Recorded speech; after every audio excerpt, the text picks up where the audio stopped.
kasih yang tulus, kasih yang tanpa syarat. Amin Bapak Ibu. Oke, mari kita buka di Matius 22.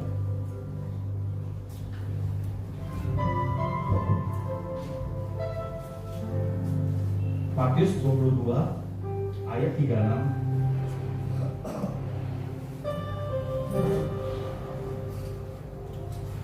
Oke, ketemunya mari Bapak Ibu kita baca bersama-sama. Guru, hukum manakah yang terutama dalam hukum Taurat? Jawab Yesus kepadanya, kasihlah Tuhan Allahmu dengan segenap hatimu dan dengan segenap jiwamu dan dengan segenap akal budimu. Itulah hukum yang terutama. Sampai sini dulu, Bapak Ibu. Ya, jelas ya, Tuhan Yesus mengajar pada setiap kita, kasihlah Tuhan Allahmu dengan segenap hatimu. Bukan hanya segenap hati, segenap jiwa. Ada kan Bapak Ibu? Sudah segenap jiwa, apalagi segenap akal budi. Amin Bapak Ibu. Jadi itu yang ditekankan Tuhan Yesus itu, mengasihi Tuhan itu habis-habisan. Ya, segala upaya, segala kekuatan, segala pikiran kami, akal kami semua, ya, tanpa syarat, ya, Bapak Ibu. Karena kita tahu sebesar apapun kasih kita manusia kepada Tuhan, tidak bisa mengimbangi kasih Tuhan pada setiap kita. Amin. Tidak bisa Bapak Ibu. Sebab itu Bapak Ibu, kenapa Tuhan selalu merindukan setiap anak-anaknya itu rindu setiap hari berdoa, memuji, menyembah, ya, karena kasihnya itu begitu besar atas kami, ya, kerinduannya itu akan setiap kami sebagai anak-anaknya untuk berada selalu dekat dengan Tuhan. Amin Bapak Ibu. Karena kenapa Bapak Ibu? Karena kita tahu Tuhan Yesus sudah pernah katakan, iblis itu bagai singa, ya, mengaum-ngaum.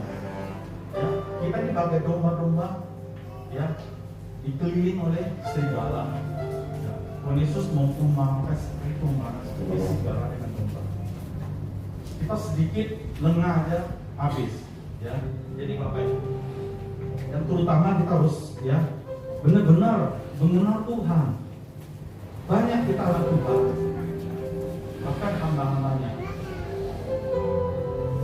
sudah melayani, ya, bahkan setelah memberi kuasa untuk mengusir setan, ya, sudah mendoakan banyak orang terjadi mujizat kesembuhan, tapi masih banyak juga kecolongan. Amin. Kita tahu ya, banyak hamba Tuhan yang udah besar jatuh, ya, banyak hamba Tuhan yang sudah naik mimbar itu mungkin udah ribuan kali, tapi ketika kita lihat sikapnya di marketplace, ya, tidak sama beda dengan orang dunia.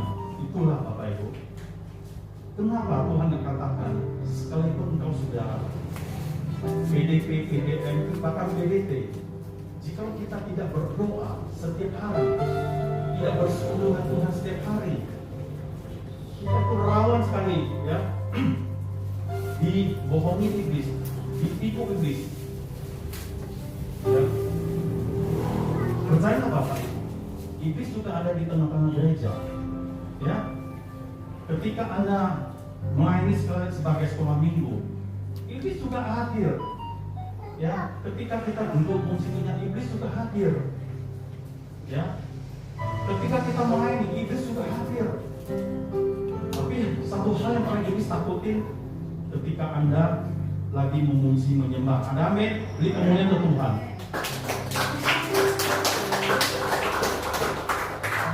Itulah betapa pentingnya kita memuji, menyembah, berdoa. Ya, karena hidup ini,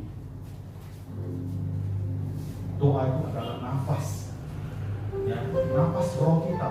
Sama seperti kita manusia, kita perlu oksigen untuk bernafas. Demikian juga roh kita juga perlu bernafas. Jadi doa itu adalah nafas setiap roh. Mari kita katakan kiri kanan, roh kita itu perlu berdoa. Ya, roh kita itu perlu oksigen. bagian surgawi. Amin. Sekali lagi beri kemuliaan untuk Tuhan. Ya. Iblis juga mengenal Tuhan dengan sangat baik. Kenal dia, ya. Masih ingat nggak ketika Ayub, ya, Tuhan izinkan Ayub dicobai iblis, ya. Karena iblis saja nggak bisa menyentuh Ayub tanpa seizin Tuhan, ya. Tapi Tuhan katakan apa?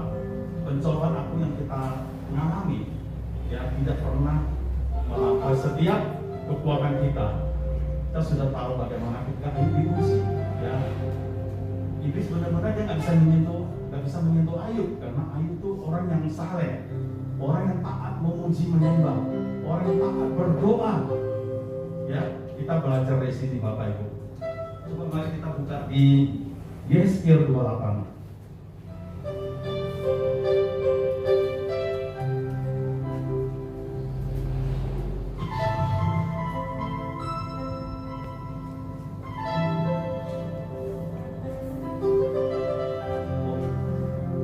Sorry Bapak Ibu, kita buka di Yesaya aja.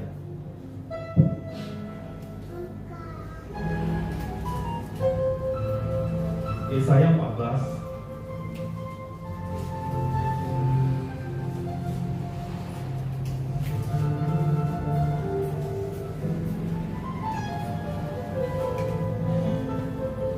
ayat 13 dan 14.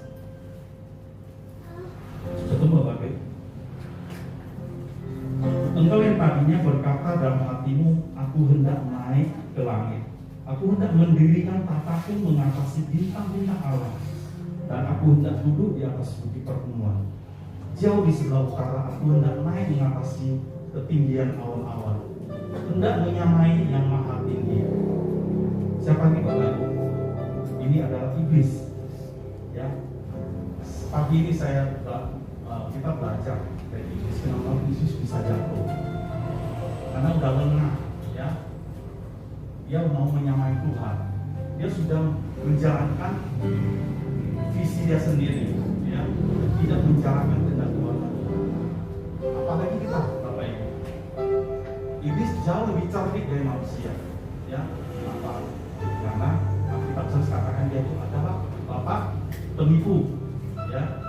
Kita belajar hari ini kenapa iblis bisa jatuh. Mari Bapak Ibu, kita jangan lengah. Tadi saya baru sampai ke gereja, saya waktu ke toilet, saya melihat, ya, Ibu Besli, ya, teman-teman berapa berdoa. Itu perlu. Nah, gereja itu perlu hadirat Tuhan. Ya, tadi saya lihat juga di pengumuman ada doa subuh, ya Pak, ya. Nah, seminggu 2 kali. Bagus. Tapi alangkah baiknya setiap kami itu harus berdoa setiap hari, ya. Itu perlu. Jangan Bapak Ibu katakan, aduh, saya udah terlambat ke toko. Biarin toko itu lebih baik terlambat 1 jam.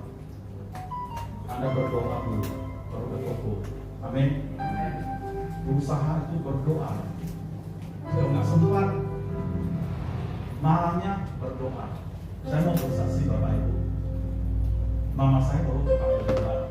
Kira-kira sebulan yang lalu, ya. Hambanya Pak Besli juga datang menghibur, memberi kekuatan. Saya tahun 96, saya masih ingat, di akhir tahun itu, kalau nggak salah di bulan September, saya dipanggil dan saya diselamatkan. Ya, saya katakan saya dipanggil, yang dipilih. Jadi saya lebih suka katakan saya diselamatkan. Karena kenapa? Kalau saya bilang saya menerima Yesus, berarti saya masih kurang memuliakan Tuhan. Ya, seakan-akan saya memilih Tuhan, tapi kita yang dipilih. Amin. Hari ini Bapak Ibu bisa hadir duduk di tempat ini, ya. Itu karena kenapa? Bapak Ibu dipilih. Betapa luar biasa Tuhan. Tuhan bahkan katakan apa? Setiap rambut kita berapa hari juga Dia tahu, Dia hitung, Bapak Ibu. Ini saya bersaksi sedikit yang sangat spektakuler kesaksian saya ini. Mama saya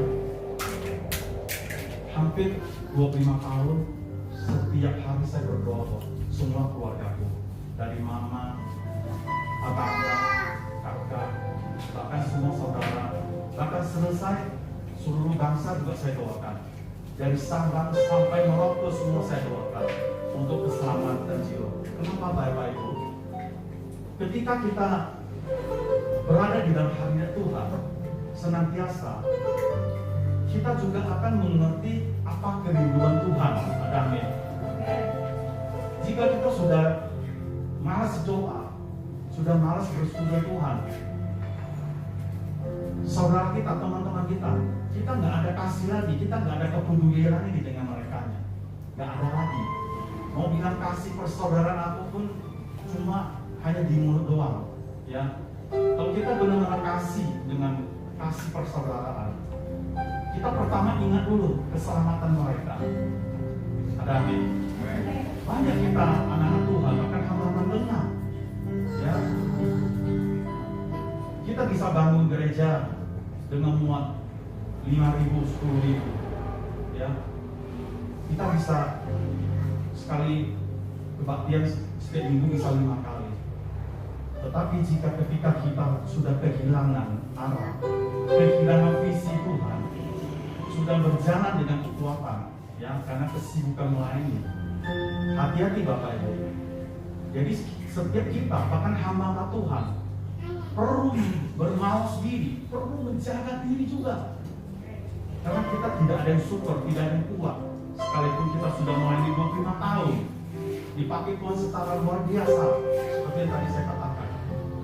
Ketika kita lengah sedikit, ya, iblis sudah datang menggoda, ya, datang memberi goda-godaan, ya. Iblis juga bisa memberkati kita, bisa. Ya, saya pernah khotbah bisa, tapi berkat yang dikasih iblis itu membawa kita jauh dari Tuhan. Ada amin. Tapi berkat yang dari Tuhan akan membawa kita semakin intim, semakin kita mengasihi Tuhan, semakin kita bersyukur sama Tuhan.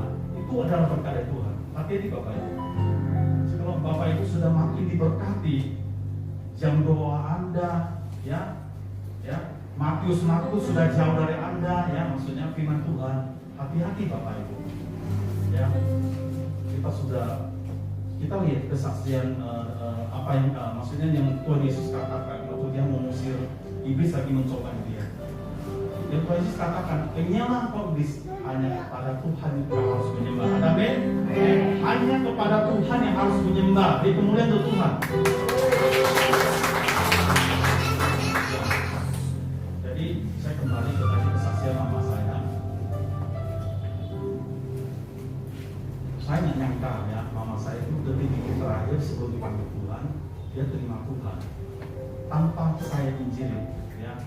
Bahkan ketika mama saya di rumah sakit, saya beberapa kali dengan Zoom, ya, karena kakak saya yang jaga mama. Kakak saya sering buka HP Zoom melihat keadaan mama saya. Memang saya tahu semakin hari semakin merosot, ya. Makanya mama saya meninggalnya itu tanggal 21 November.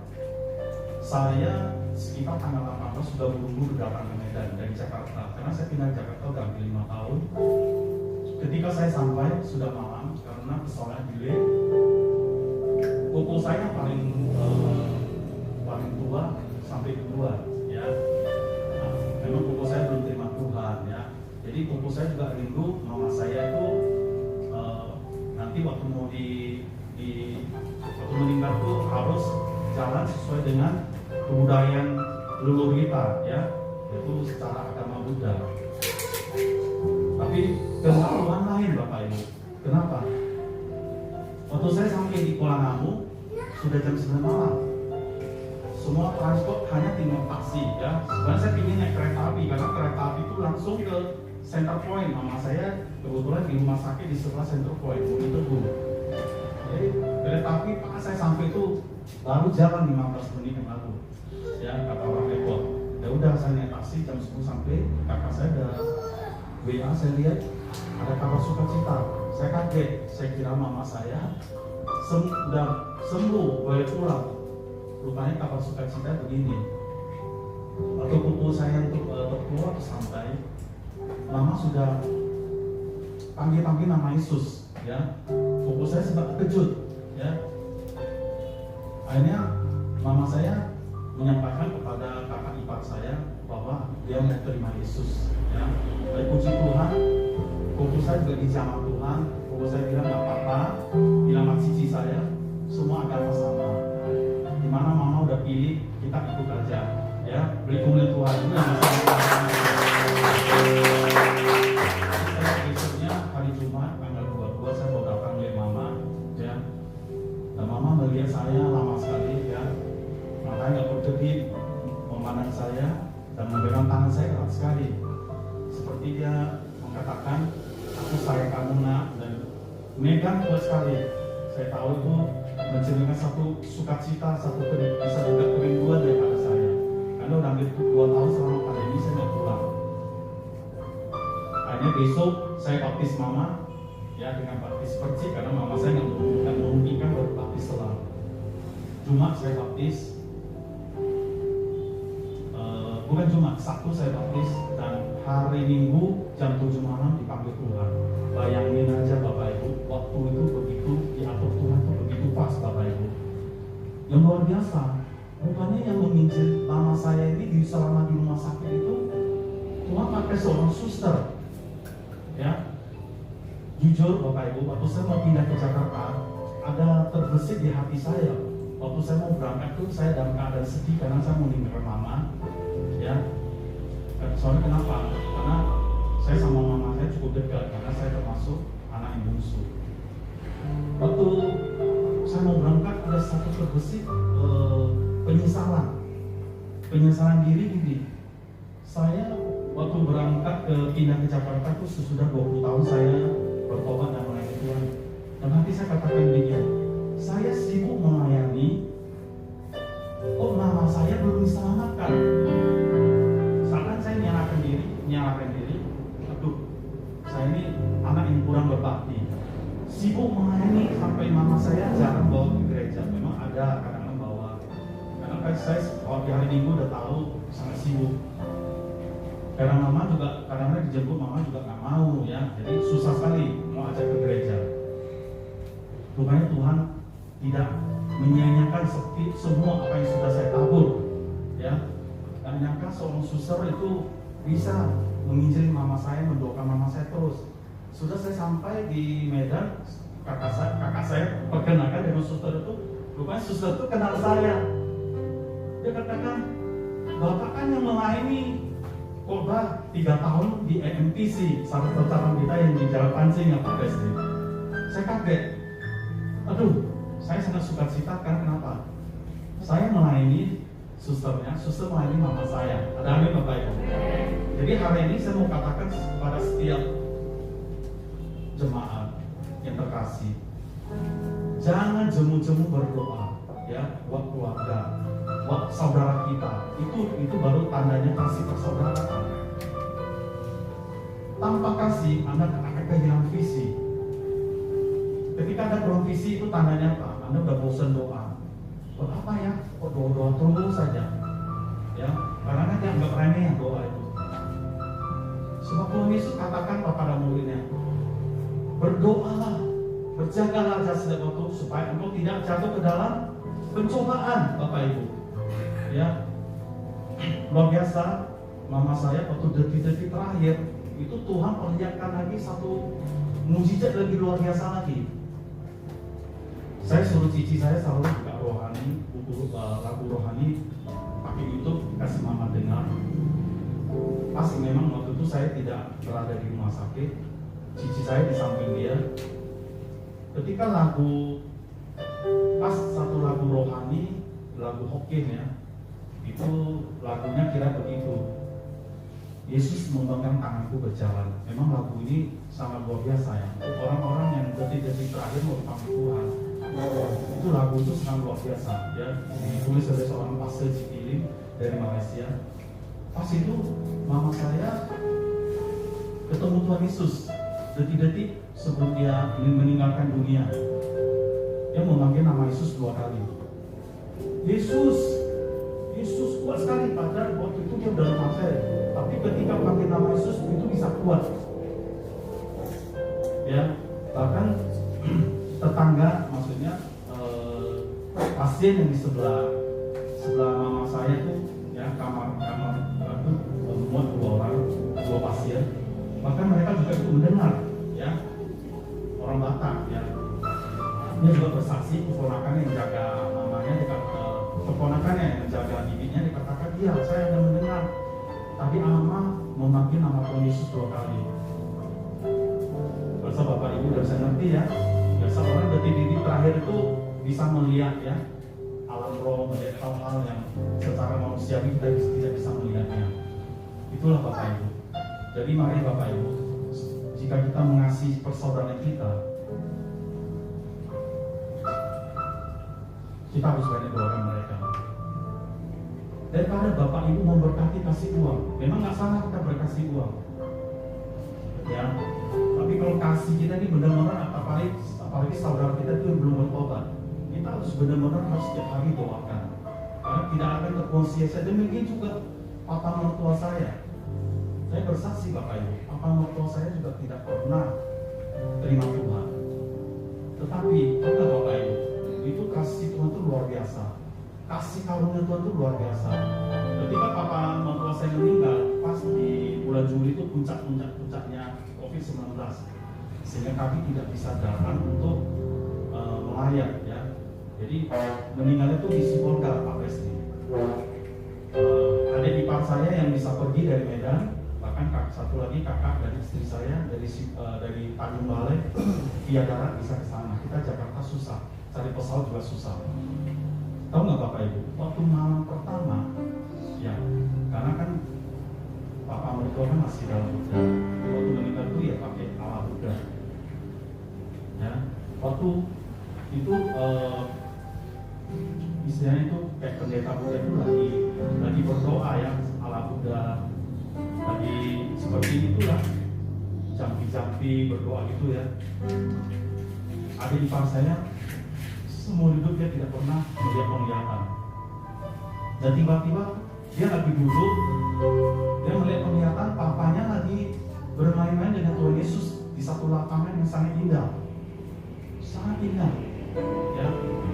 Kaget, ya. Papanya tidak pernah terima Tuhan.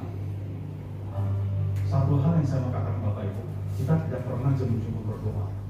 25 tahun semua dari orang tua kita, mertua, kakak, adik ipar, semua keluarga saya, keluarga istri saya itu namanya satu-satu kita sebut, gak pernah kita miskan, kecuali ada hal-hal gak sanggup, ya, misalnya kita kemalaman pulang, ya.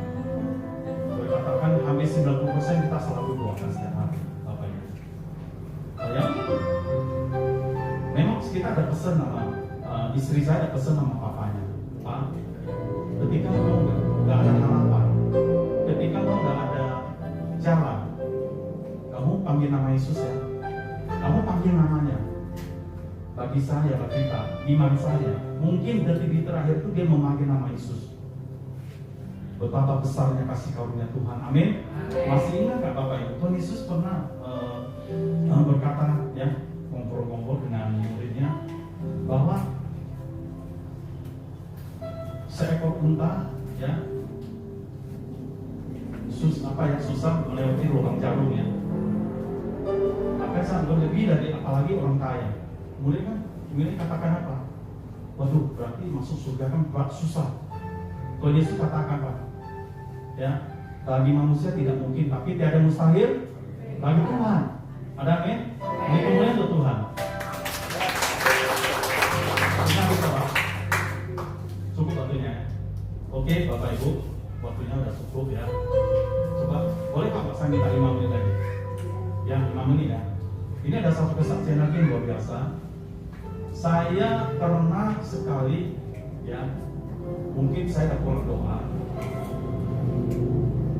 Ada koko saya yang nomor 4, memang dia dari kecil sudah kecelakaan, ya, ditabrak. Waktu main-main kecil dia ditabrak Vespa, dan dia otaknya agak sedikit, ya, dekat belakangan. Dia sering kumat.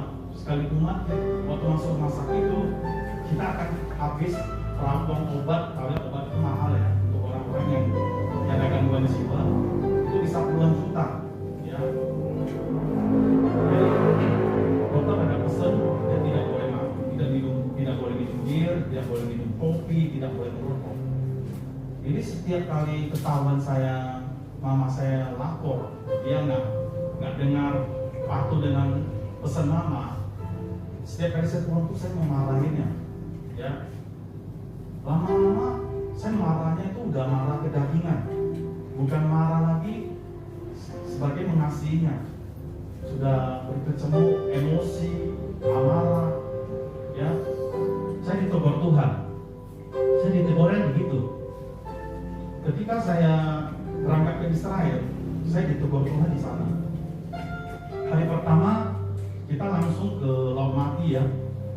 Laut Mati itu kita sudah tahu itu satu daratan yang di bawah permukaan laut, ya. Itu nggak salah mendekati 2000 meter di bawah permukaan laut. Di sana terkumpul oksigen yang terbaik. Seharusnya di daerah sana itu kita tidur tuh bisa nyenyak sekali. Tahu nggak Bapak Ibu?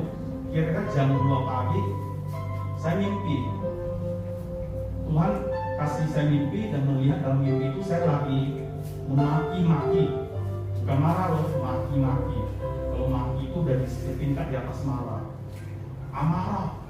Dalam mimpi itu saya teriak-teriak, marahin dengan secara emosional dan tidak mencerminkan saya ini seorang anak Tuhan.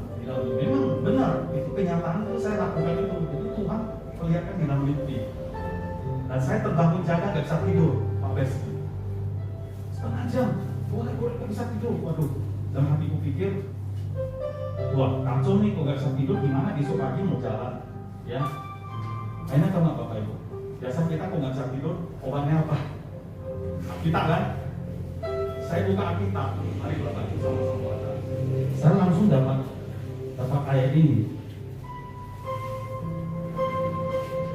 di 1 Yohanes 3 ayat 15. Ayat terakhir ya. 1 Yohanes 3 ayat 15. Setiap orang yang membenci saudaranya adalah seorang pembunuh manusia.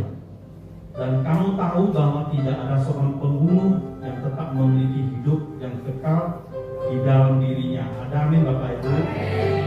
Jika kita membenci, tidak mau mengampuni, kita ada seorang pembunuh yang mengatakan. Saya kaget. Tuhan katakan, saya seorang pembunuh. Karena saya udah marah waktu itu udah identik, udah benci kan, sebel, ya, gerem, ya. Jadi mari Bapak Ibu, sebagai penutup dengan tema tali persaudaraan, kita mari pertama kasihlah Tuhan Allahmu, ya, seperti yang tadi kita katakan, yang kita baca di firman. Yang kedua adalah kasihlah sesamamu manusia seperti dirimu sendiri. Ada amin Bapak Ibu. Mari Bapak kita sama-sama kami berdiri. Terakhir, Tuhan masih berbicara terus. Waktu saya naik bus ya, lagi menuju ke, mungkin waktu itu menuju ke daerah lain, ke Yerusalem. Tuhan berbicara lagi. Saya duduk saya pilih tempat yang paling belakang. Sambil melihat keluar jendela, lihat itu ya danau mati. Karena kalau laut danau itu air laut mati itu garamnya sangat tinggi, ya. Bahkan segala makhluk gak bisa hidup.